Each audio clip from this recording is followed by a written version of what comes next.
Hello. Hello, Miss Geja.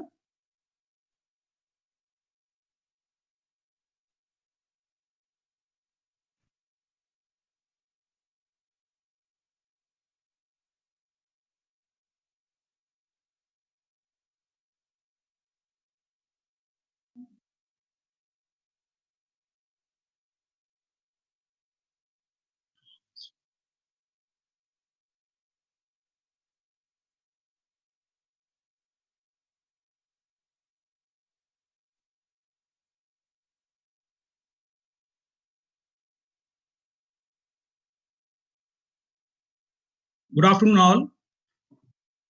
Our respected chief guest of the day, Sadhguru, the chairman DRDO and secretary DDR&D, DGs, scientists from DRDO labs and headquarters, colleagues, friends, all online viewers of this program.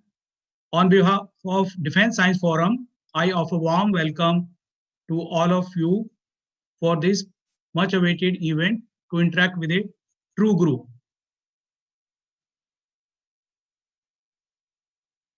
Let me share the agenda of the program. There will be an introduction of Sadhguru through small audio visual from Sadhguru office, followed by address by Chairman DRDO, and then interaction of scientists with Sadhguruji.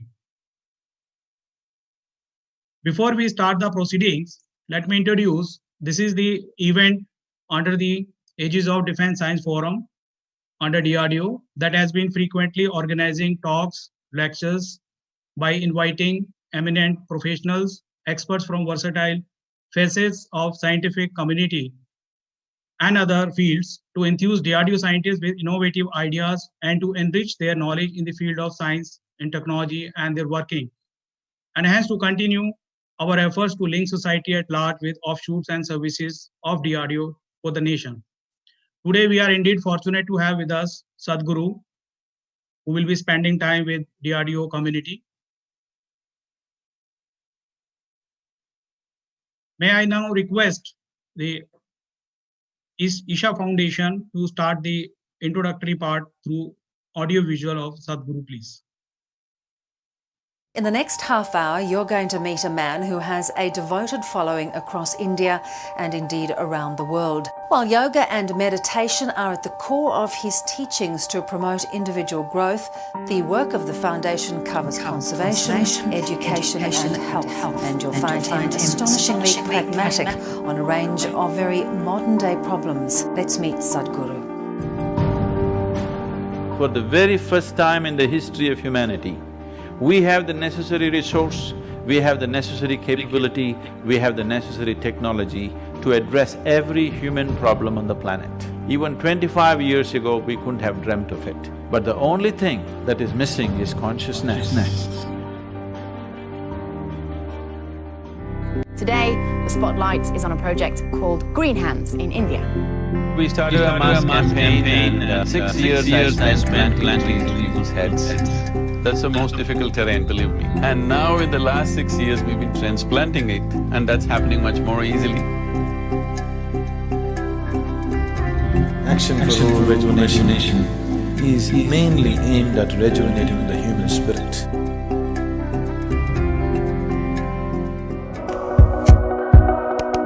This is an incredible movement that has started in Tamil Nadu. We want to see that this happens to the whole country. The idea is not necessarily about developing competitive sport, but the important thing is to bring the spirit of sport and revitalizing rural societies. Isha outreach को वर्ष 2018 के लिए राष्ट्रीय खेल प्रोत्साहन पुरस्कार से सम्मानित किया जाता है। सद्गुरु जगदीश वासुदेव संस्थापक Isha outreach. English and computer skills are very essential to make these children come out of the hopeless economic and social pit they are in. If you could first tell our viewers, what is the idea behind it? Initiative, insight, which is more specific towards entrepreneurs. Whatever the nature of your business, ultimately, it is all about human well-being. Isha Foundation, a non-religious, non-profit public service organisation headquartered in southern India. We've engineered the outside world in so many ways, but we've done nothing about this one. If you want to know well-being, in is the only way out. This is what I want to teach you too.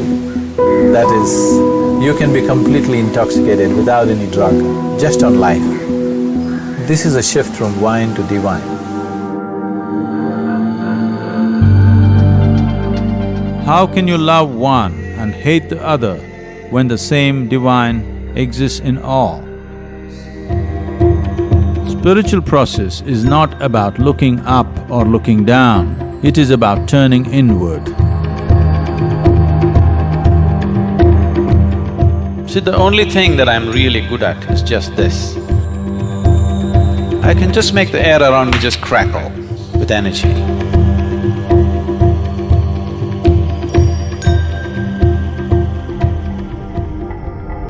Adi Yogi is the source of yoga, the first yogi.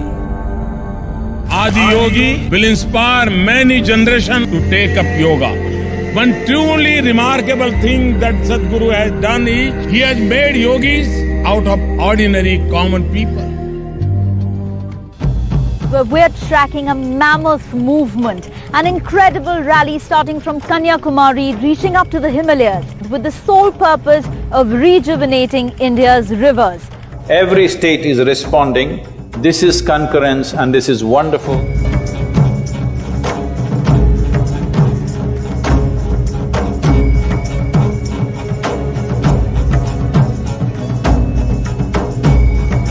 I'm very happy that Sadhguru has taken up this cause. It should also become a people's movement for our own survival, for the survival of our children. We are also launching another campaign called Kaveri Calling.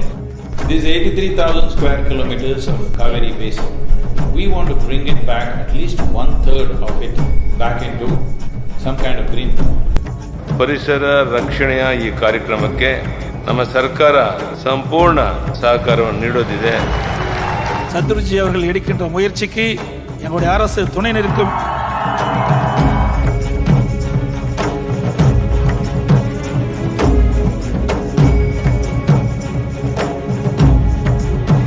We are launching a campaign called Youth and Truth in the month of September.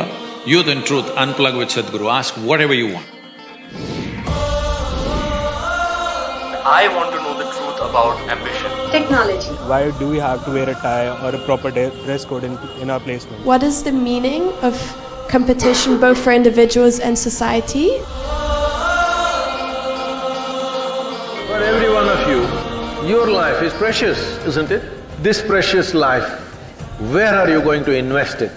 What is it that will be worthwhile today and worthwhile after 50 years for me to invest myself into?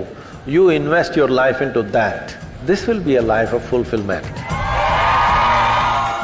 He has a different swag. He's kind of Buddha to us. Sadhguru has become this new friend of youth.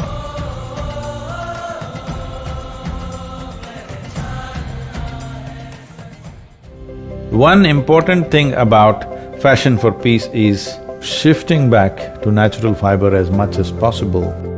The way we dress is destroying the world. Textile has become the third largest polluter on the planet. The polyfiber, it has entered our bodies, it's entered our water, soil, our food cycle. This is not just about fashion, this is going to make millions of people's lives. If you have to describe yourself in one word, Would you consider wildlife as two words or one word?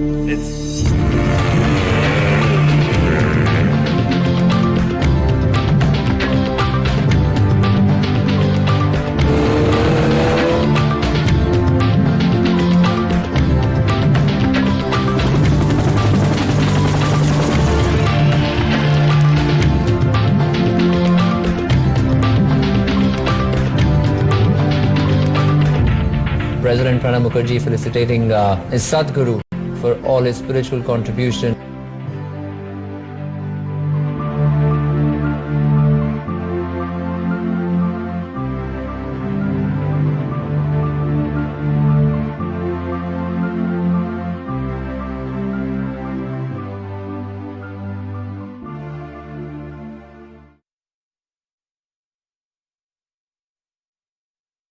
Namaskaram, all of you.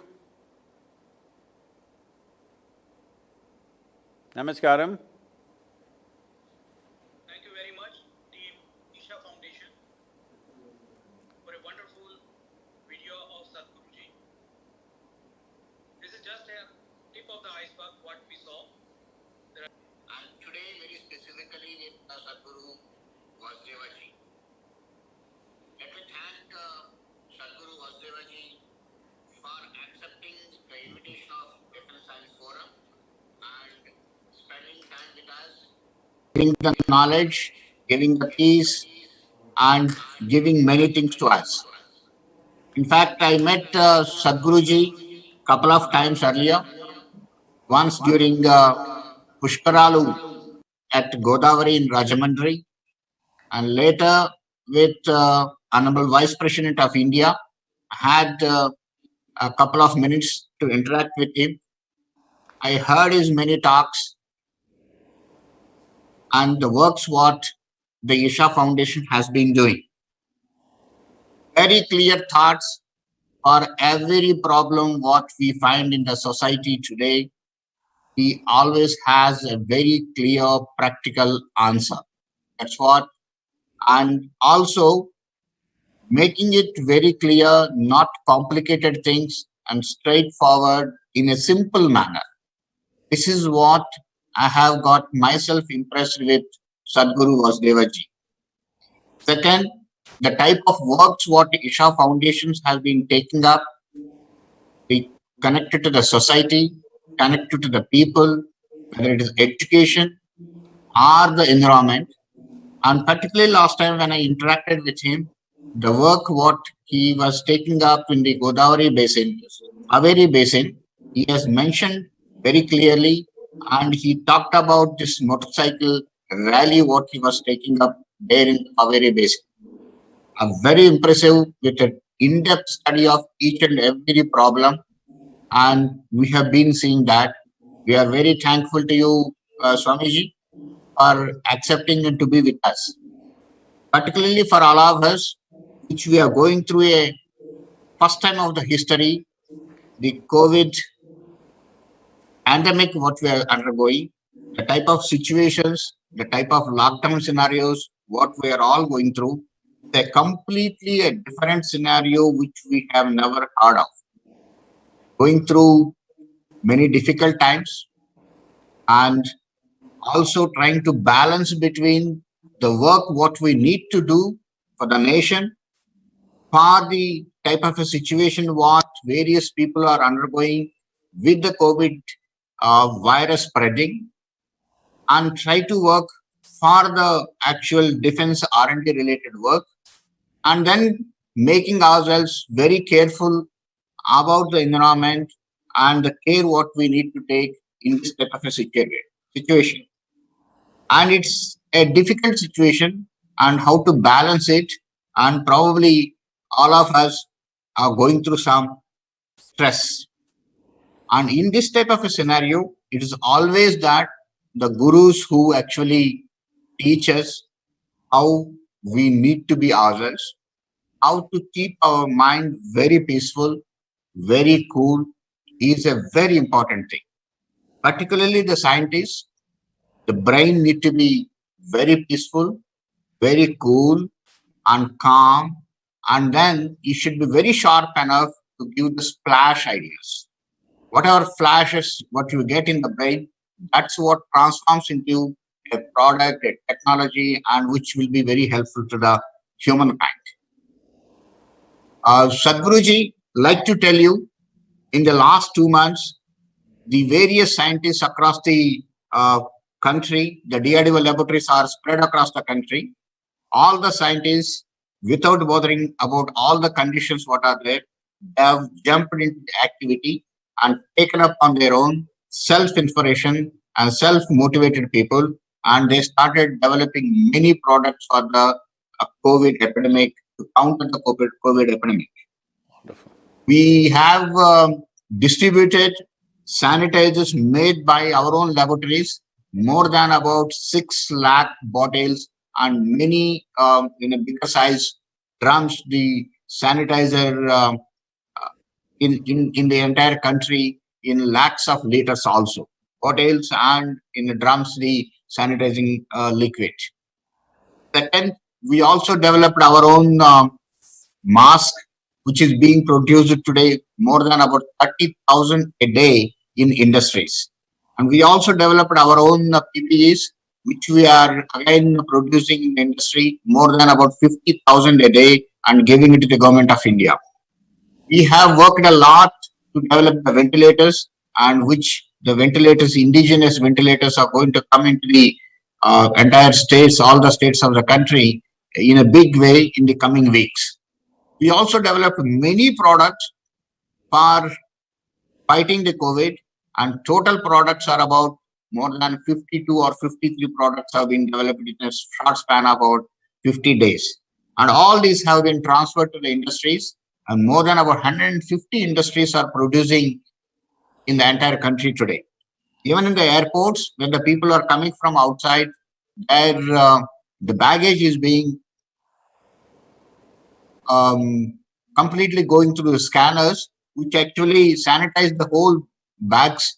They're in all the airports in Kerala today, and in the coming days, it will be going to all the airports in the country also. Likewise, many products have been developed by our scientists who have worked in a day and night. In a short span of time, many things have been coming out from DRDO. And as I said, about 53 products have been given to the country, and lots of industries are producing and giving it to the health workers, health department, administration, police, and various other people. So I like to congratulate the DRDO community in the august presence of Sadhguruji for the commendable work what they have done. And I also request them to continue this work and produce more products to counter the COVID virus. Also, it's our endeavor now, particularly with the statement of Honorable Prime Minister of India other day, that we need to have all indigenous systems, components, parts, and equipment. It's our duty to see that the country's armed forces will have all the equipment what they have are indigenously made in the country. So it's our commitment to the country that we will make a complete equipment in the armed forces indigenous one, and also it will be a state-of-the-art equipment. This is what we need to do, and in this direction to work, and it's our requirement to have the guidance from people like learned people like Sadhguru Darshan to make ourselves prepared for such dedicated work, keep our mind very peaceful, make our body get ready to take hard loads, and make this nation proud of us, make the nation's flag fly high at top of the world. And end of it, I request Sadhguru Darshan to spend time with us and guide us and clear the doubts of my scientists and other staff who have. And finally, once again, thanking you for this time what you have taken out of your busy schedule, spending with DRDO scientists.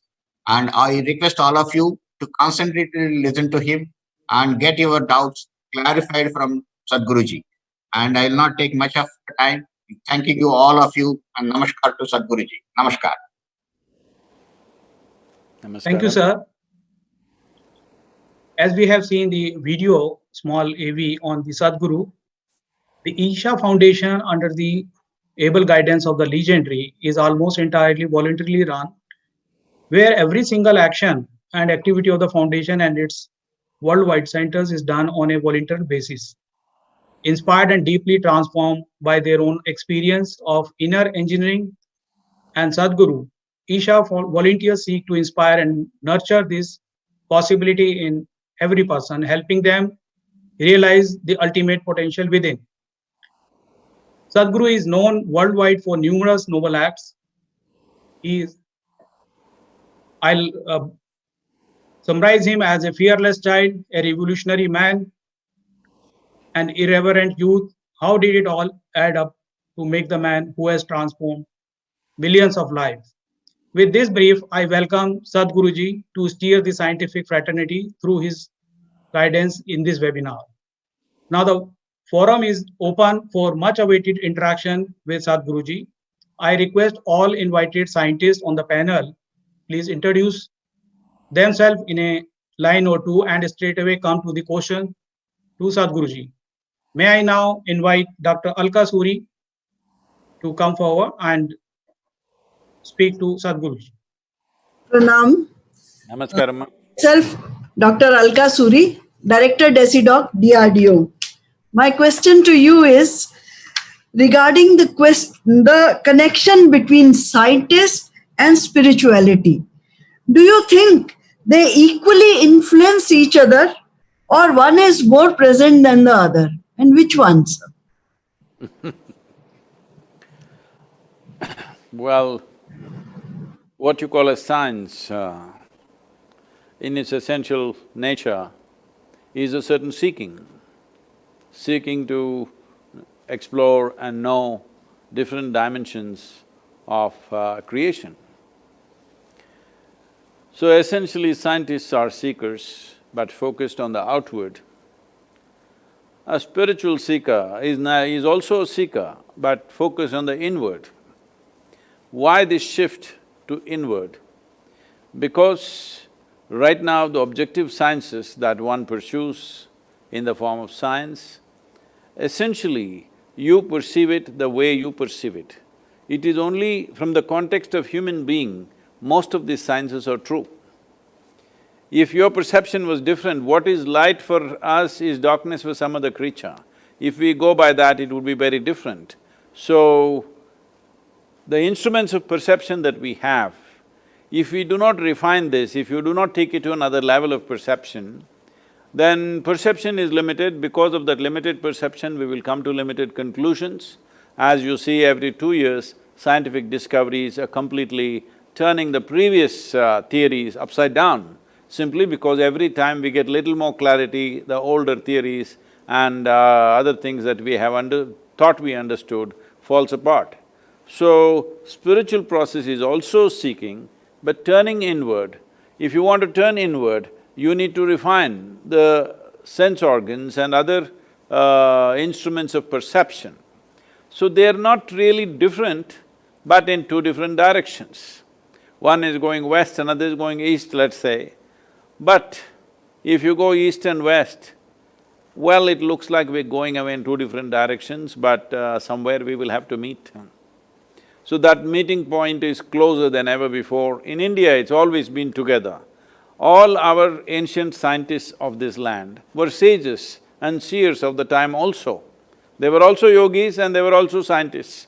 Most of the yogis were great mathematicians, musicians, astronomers, like this, because we did not see how, without refining our own sense perception, our own instruments of perception, how can we perceive something with clarity? Right now, science has come up with instruments. Let's say various instruments, right now your DRDO may be more… telescope is more relevant for you than a microscope, I believe. I could be wrong But with the virus, microscope is more important right now. So what we cannot see, because of an instrument you are able to see. What we normally cannot see, because of a microscope or a telescope we are able to see. What does this mean? This simply means enhancement of our perception. So the entire yogic system and what you call a spiritual process is just enhancement of one's perception. Unfortunately, people have mixed this up with all kinds of belief systems, that you believe this, you believe that and you think you're spiritual. No, believing and spiritual process will not work, because spiritual process means seeking. When you say, I'm spiritual, you refer to yourself as a seeker. When you say, I'm a believer, you naturally belong to a certain religious sect. So belief means you have assumed something that you do not know. On what basis have you assumed this? Because you believe it comes from a certain authority. It could be a book, it could be a person, or you believe God himself has spoken to you, it doesn't matter what, but all belief systems will thrive only when there is a group of people. But seeking will thrive even when we are individuals. Actually, only when we are alone we really seek. So, belief system always needs a crowd. If you believe something, you need another 100 people who believe the same thing, otherwise you will feel foolish, because any belief, if you put it to the test of your own logic, you don't need a higher intelligence. Whatever is the state of intelligence that one is, if they apply their own logic to their belief systems, it will feel absolutely silly. But once 100 people gather and they all believe the same thing, suddenly it becomes a powerful bond and an empowering process. So belief system always needs a crowd. Without a crowd, there is no belief system. But seeking is individual, seeking is about enhancing perceptions. Scientists may be trying to enhance perception by building instruments, but a spiritual seeker is trying to enhance his perception by refining his own system. You must agree with me on this, it doesn't matter what kind of instruments you have, what you have developed, but this human mechanism is the most sophisticated and complex mechanism that you can find on this planet. I hope you agree with me even if you're scientists. Hello? So, this is the most complex machine. We need to see how to use this to its fullest capacity. This is what spiritual process means. That means everything there is to know about this one, we want to know. Well, people are thinking self-knowledge means some kind of a preaching or something. No, this means you want to understand this mechanism of what is a human being, how does this function, what is the basis of this, what does it want, where does it want to go. Everything we want to understand, because if you want to use any machine well, you have to know it well. The more you know about it, the better you can use it. So, right now, this toothless spirituality unfortunately has grown. This is a land, this is a culture of vibrant spiritual process. But unfortunately, nearly 800, 900 years of invasions and occupations continuously has brought this down to a place where our idea of spirituality today is, you read 2 chapters in a book and you become spiritual, you listen to a talk and you become spiritual. No, talking, thinking is not spirituality. Spiritual process means something beyond your physical nature has become a living experience for you. When I say something beyond your physical nature, everything that's physical about you, you gathered from outside. What you gather from outside can be yours, but it can never be you. That means most human beings are living without knowing the fundamental nature of their own existence. When you do not understand the basis of this machine that you call as human mechanism, then how will you learn to handle it well? Unless you know this well, you cannot handle it well. Right now, whatever happens, you just see any stage of life in human life. If children means toddlers have diaper problems, adolescents have hormonal problems, middle age is a crisis, old age is horrible. Tell me which time of their life are people absolutely joyful and wonderful? No, simply because without understanding the basis of this machine, we are trying to blunder through life. So if we want to go through this life well, it is very important we understand the nature of this body, mind, energy and emotion, how they function, how they what is the basis of all this, and what can we do about it, how can we take charge of it, how we can be masters of our own destiny. This has to be done at the earliest time in our life, but unfortunately people think it is something to be done in old age.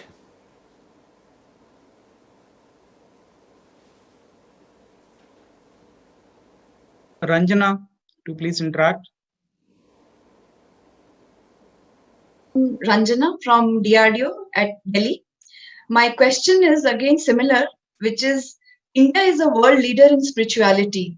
We have given yoga, we have given spirituality to the world. But why is it that this strength of ours, we are not able to make India into a global power in terms of science and technology? We all know spiritual minds are at peace with themselves and definitely have better understanding of their environments and tasks. Now, why is it that this spiritual vibrancy we are not able to convert into a science and technology fields? The very requirement of the survival of such a large population of the country requires that we have to work very diligently. Why is it that we are not able to convert this spirituality into our work?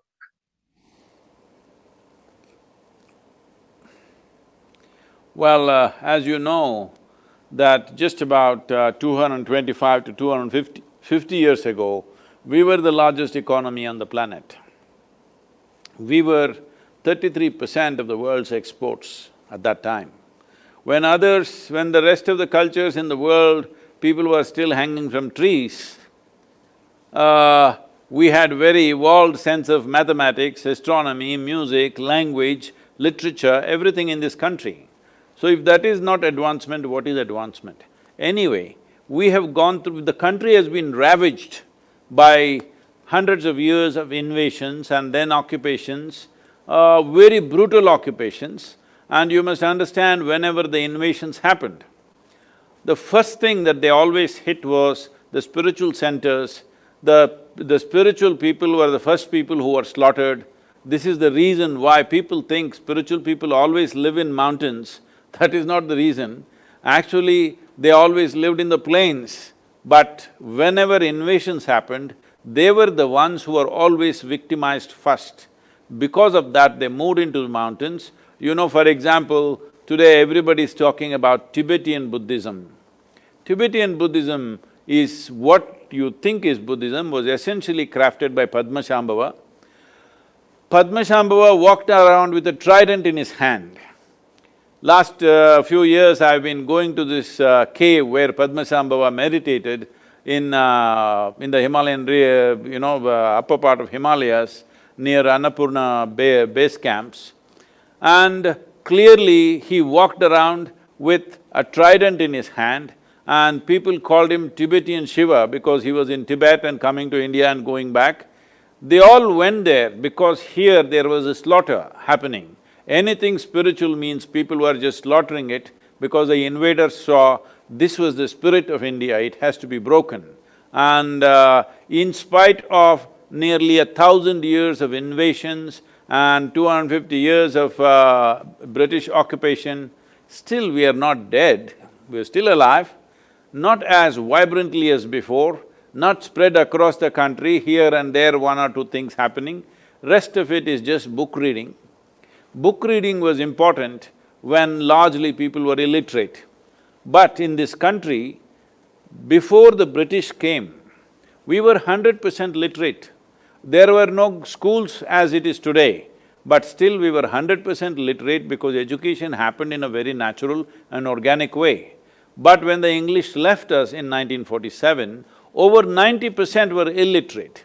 So this is the level of damage that happened to the culture. We have been deeply wounded by 1,000 years of invasions and 250 years of occupation, but still, this is the only culture on the planet who has retained some form of itself after that long an occupation. For example, look at wherever else the British went. They went to America.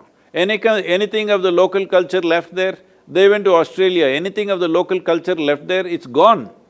It's only in the museums. This is the only place, in spite of 250 years of occupation, we still have maintained something. You and me still, both of us, at least the ladies and me are looking still Indian, dressed Indian, looking Indian. Men have become little English I'm sorry So, we have retained the spiritual process, we have retained the cultural strength of this nation, not as vibrantly as before, but still there. But I also want you to understand, though we have an immense burden of population, in spite of that, in 75 years, we could have done better, we can always complain about that, but in 75 years, we've done better than most nations on the planet. United States has been free for over 200 years and with an immense geographical resources and very small population. We have a huge population and not enough land for that population. In spite of that, in 75 years in spite of various confusions, lack of leadership and lack of proper policies, everything, in spite of that, we have done very well. Now all of you scientists are there to take us to the next step of the country's development. As all of you know that right now there is a mandate that we should go into defense production, we shouldn't be buying it.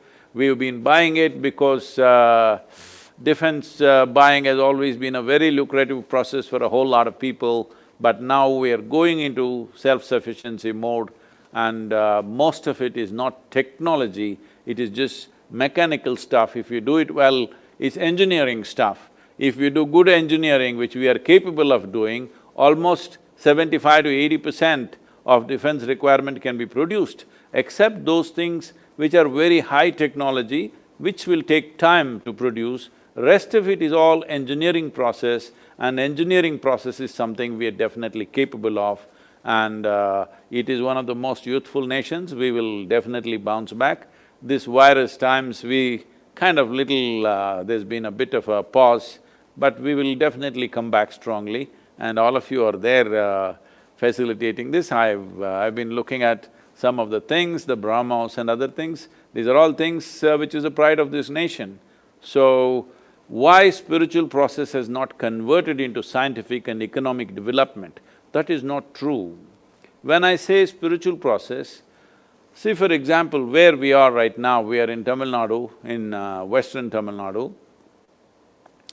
The local police station which is here, which is about 12 kilometers from here, these days they're little better equipped, but in the last 30 years since we have been here, if you look at this police station, there used to be 8 to 9 policemen and 1 ASI, Assistant Sub-Inspector, in this police station. And they were not equipped with anything except bicycles, and only the ASI had a moped, all others had bicycles. This police station is supposed to manage 250,000 people. Night duty, 3 people, that means day duty is only 4 to 5 people, after that 1 or 2 will be on leave, so 3 to 4 people. But still there is no crime. Still there is no crime, hardly any crime. People are not flourishing, there are poor people, they see other rich people going around in cars and everything, but they don't pounce on them and kill them. Believe me, if there is literally no policing, I'm saying, absolutely no law, but people are fine by themselves. You do one thing, you remove the police in New York City for 3 days and just see what happens. So this is spirituality, it has given us a certain balance and stability. We are largely an unpoliced nation, we must understand this. We are not at all policed. In the rural India, there's hardly any police, but generally it is okay. But we cannot go on like this because we've not kept up the spiritual ethos very actively, so slowly it is deteriorating, and now you're seeing people taking law into their own hands and doing their own violent stuff in many parts of the country. That is inevitably going to happen. Can we police 1.4 billion people? No. But can we bring in a spiritual process for 1.4 billion people? Definitely we can, because the fundamentals are there in the country, we just need to activate it. We must move. Spiritual process means essentially you're moving from religion to responsibility. This is about the self. Religion means responsibility is up there. Spiritual process means responsibility is here, and that's what the nation needs right now. This is one country, the only and only one culture on the planet which always told you that your life is your karma. Your life is your karma means it is your making.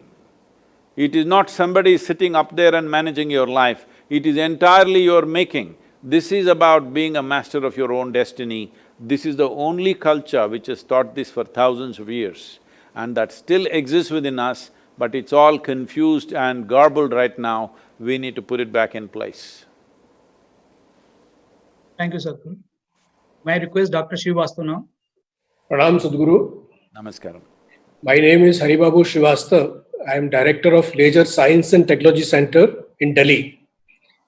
I have this dilemma: suppressing desires, self-contentment, and self-knowledge or self-consciousness are considered important in our philosophy. On the other hand, we have material prosperity also being talked about and given importance in our old literature. We hear of splendor of Indra, Chakravarti kings, pleasure of heaven, and so on. And we also have references of Riddhi and Siddhi, loosely translated it as success and wisdom in our literature. Now my question is how to find harmony between the two sides, and how much material prosperity and how much inner progress one should endeavor for.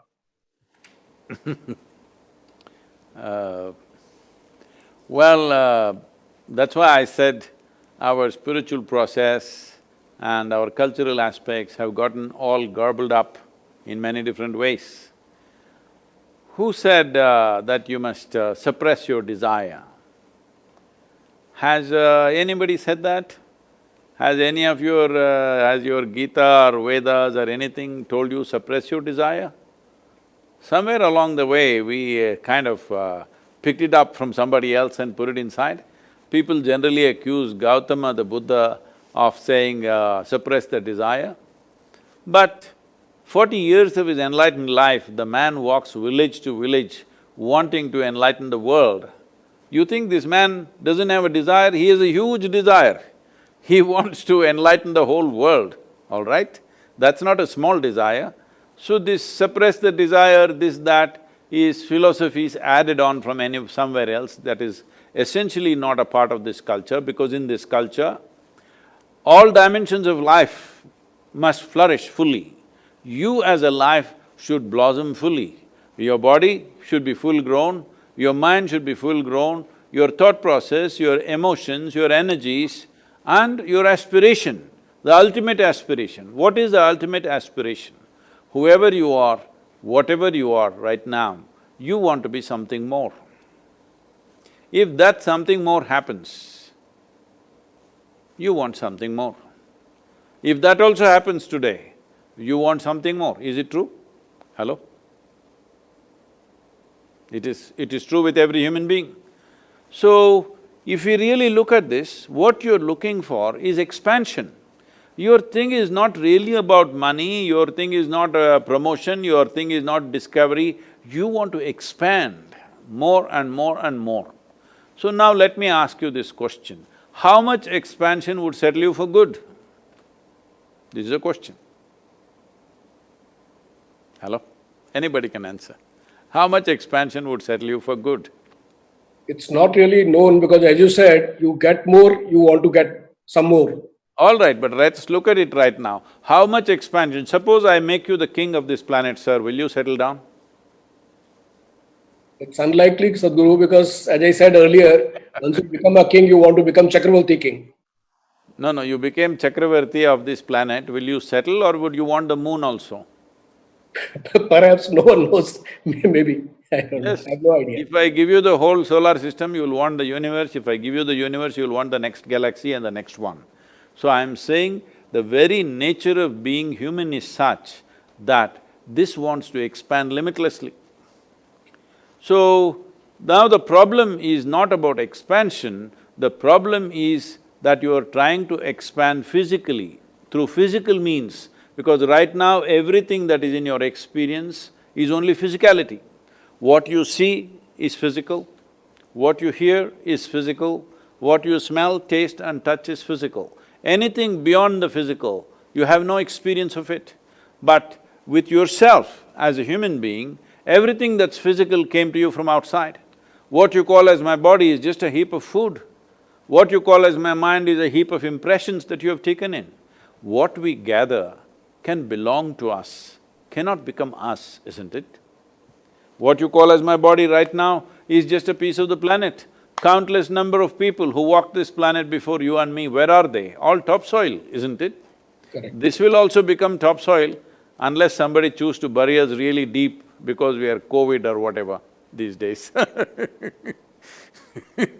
So, this is just soil, right now sitting here like this, piece of the planet. So, we gathered all this. Everything that's physical about you is an external accumulation. Because you are asking about internal and external, I'm saying your body is external to you, your mind is also external to you because it's all gathered. Whatever is on your mind right now, all accumulated impressions. So, what is beyond physical is what you're calling as myself, whatever that is. Right now we'll call it you, that is good enough for me. What you call as myself and what is yours, unfortunately, is not separate. If they were separate, you would conduct your life in balance. If you are conscious what is me and what is not me, there would be a natural harmony and balance. Because that is not there, you have assumed that your physical body is you, whatever thoughts and emotions that you have is you. Because of that, there is a confusion. So if I tell you, keep this kind of balance, that kind of balance is not going to work because each person has their own options. Let us say one person wants to do this much outward thing, that much inward thing. Will it fit everybody? Definitely it will not fit everybody. Different people do life differently. But everybody can still be in harmony if they have this one awareness in their life, if they're constantly conscious as to what is me and what is not me. This is called nitya, the two dimensions of what is essentially you and what you have gathered. If you know how to keep them separate, or little bit of space between you and your body, between you and your mind, if you keep this is the end of suffering, first thing. Because there are only two kinds of suffering in human life, physical suffering, mental suffering. Once there is no fear of suffering, are you naturally in absolute harmony? Absolute harmony, isn't it? Why there is disharmony? The fear of suffering. If I do this, what will happen? If I do that, what will happen? Even this question itself is coming from the fear of suffering, isn't it? If I do one thing excess, will I suffer? If I do too much this, will I suffer? These questions are there mainly because of fear of suffering. As long as fear of suffering is there, you can never take a full stride in your life, always half a step. So this is the most fundamental problem with humanity right now. They've not paid attention to the nature of their own existence. We know how a virus functions, everybody wants to know how a virus functions. But what about myself? Is it not important I know how this one functions? We are so interested in the virus, we are so interested in the bacteria, we are so interested in every other creature and everything else. We are interested in what's happening a million light years away. But what about this? If you do not know how this one functions, whatever information you receive will only complicate your life, will not solve your life. This is what is happening, unfortunately, with the way we are approaching science right now. Please tell me sincerely, are the educated people on this planet creating more problems or uneducated people creating more problems? Please tell me. Probably more responsible than others, educated ones. Really? It is the educated people who are really ripping the planet apart, isn't it? Uneducated people have a very small footprint on the planet. Educated people are really destroying it. Education and intelligence should be a solution, but unfortunately it's a problem because when the fundamentals are not set, even the best knowledge that comes to you behaves like poison in the world. That's all that's happening. Nothing wrong with the science, it is just the wrong people are having the science. That's all that's happening. Great, sir. Thank you, Sadhguru. I request Dr. Mala Ramaswamy. Pranam Sadhguruji. Namaskaram. I'm a DRDO lab in Bangalore. So my question is about us middle-aged women. We handle both the technical responsibility No, of… ma, you don't have to reveal your age to me. I thought you were 22. So the question is, when it comes to home, we are torn between our age-old culture and traditions and the current age that we live in. So we don't want to let go of that. We want to cook food ourselves because we feel that love should travel to our family through the food. We don't want to let go of our puja and all those traditions because we feel that protects us. We have a faith in that. Then we don't want to let go of our festivals and all those cultures because if we don't do, our next generation won't do. So the source of happiness of that getting together and working and all should not go away. So we don't let go of that also. So it becomes an immense responsibility and we feel that time is not enough to handle all that. So what would your advice be for people like me? ನಾನು ಏನು ಹೇಳೋದಮ್ಮ ನಿಮಗೆ? ಹಬ್ಬ ಬಿಟ್ಬಿಡಿ ಅಂತ ಹೇಳೋದ? ಇಲ್ಲ ಕೆಲಸ ಬಿಟ್ಬಿಡಿ ಅಂತ ಹೇಳೋದ ನಾನು? ಕನ್ನಡ ತಾನೇ ನೀವು? I am basically a Tamilian, Sadhguruji. Oh, I'm so sorry. Because your name sounded Kannada.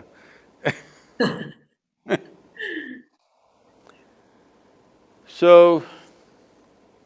see, in many ways, as a generation of people, India is at crossroads. There is a rapid desire to westernize ourselves, but there is an intrinsic longing to stay Indian. So what is the difference between these two? What does westernization mean? Westernization, when I say West, I'm not talking about geographical West, metaphorically West. Westernization essentially means fix the world, fix the world, fix the world, fix the world, make it more comfortable, make it more convenient, one more technology, get a newer type of phone, newer type of this, that, everything. Always about improving the conditions around us. This is westernization on one level. What you're talking about, the other aspect of being Indian is, very important aspect of being Indian is that you constantly improve this one. Because we understand, even if you live in the best conditions, even if you live in a palace, if you are not well, physically, mentally, emotionally, then even a palace is a prison. There's no difference between a palace and a prison if you're feeling terrible, isn't it? So we understand the value of this. So does it mean to say we neglect the outside? No, we must do that also. Is there a perfect way of doing the outside? Never. How much ever you do it, outside is never perfect, isn't it? Even if 3-4 people in the family, it is not a perfect situation. We are striving, but there is no perfect situation anywhere. But this can be in a certain level of perfection, this can be in a state of blissfulness, this can be in a state of balance, which need not be subjugated or enslaved to the outside situation. So what is needed for this you must do, that's vital for every human being. Slowly the West is beginning to realize, because today in United States of America, 42% of the country's population is in some kind of, psychological related kind of problems and medications. Like at least for sleep medication they are taking 42%. So if you just withdraw a few drugs from the market, nearly half the population will go crazy. So what is the point of all this affluence? What is the point of all the wealth and power and everything when you do not know how to even sleep peacefully, forget about anything else? This is the most fundamental thing, that a human being can sit with some ease in one place. So it is very important there is a balance between the two. Well, is there a perfect balance? Never. But this is why we always saw this. First establish yourself into a stable, harmonious condition within yourself, then step out. Then what will happen? If you are… see, we can teach you a simple way. What we are calling as inner engineering is just this, that you create a chemistry of blissfulness. Your chemistry itself is blissful now. Now, how much work to do? We don't know. How much ever we can do, we will do. Maybe you will do that much, somebody will do this much, somebody will do that much. That is an individual capacity. But we must be doing our best, that's all. That is all a human being can do. What I am doing, is it the best? Never. But am I doing my best? You must do your best. Every human being must do their best, because in our lives, if we do not do what we cannot do, there is no problem. But if we do not do what we can do, we are a disaster. We should never be that disaster. We must do everything that we can do. But first and foremost thing is to bring an inner balance and harmony, and then do whatever we want to do, to whatever extent we can do. On the days when you're very happy and feeling wonderful, do you see how many things you're able to do? On a certain day you're feeling little mildly depressed, on that day you can hardly do anything. Something as simple as a little headache, you can't do anything. If you're feeling wonderful, only then you will be in full capacity. So, first thing is to bring yourself to that wonderfulness, that no matter what is happening, not happening, what is happening within you is no more determined by what is happening around you. This much you must do for yourself. This is what this culture is about. This culture's only goal is mukti. This may disturb you a little bit, but it's all right, because you're a scientist, I think I can disturb you. In this culture, God is not the highest entity for us. Mukti is the highest entity. Freedom and liberation is the only goal. God is not the goal. We don't want to go and sit in God's lap in some heaven. We are not interested in that. We want to become free.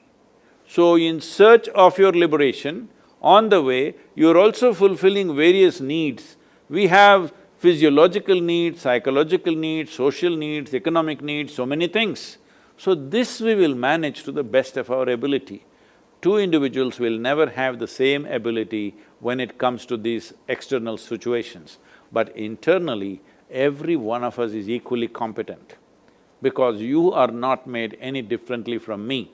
But when it comes to external activity, what I can do, you cannot do, what you can do, I cannot do, this is how life is, and that's always has to be that way. It's only because of that we have variety of people and there is variety of activity. Otherwise, all of us would be, doing whatever, one thing, which is useless. Thank you so much. Thank you, Guruji. Thank you, Sadhguru. Because of the paucity of time, and we got a signal from the Isha Foundation that we have to now conclude this session. So I express sorry for remaining scientists to interact with Guruji. Better we'll next time have this session again. Now, I believe the forum has completed today's objective to some extent, and I, on behalf of Defense Science Forum, thank you all once more for your valued presence in the webinar. On behalf of DRDO family, I sincerely thank Sadhguruji to be amongst us and steering us through his vast knowledge and experience. Special thanks are due for the concerned team from Isha Foundation in making this event happen. And above all, DRDO family, thank Chairman DRDO for sparing valuable time to be amongst us and welcoming Sadhguruji. And we wish to look forward for such a wonderful treat in future as well. Thank you all. Jai Hind. My congratulations and blessings to DRDO in the coming few years, particularly in the next 3 to 5 years. I think your role is going to be very significant towards modernization and, indigenous process of developing and doing things, because this is very vital for the country. Now, India is trying to cross a certain threshold in the economic sphere.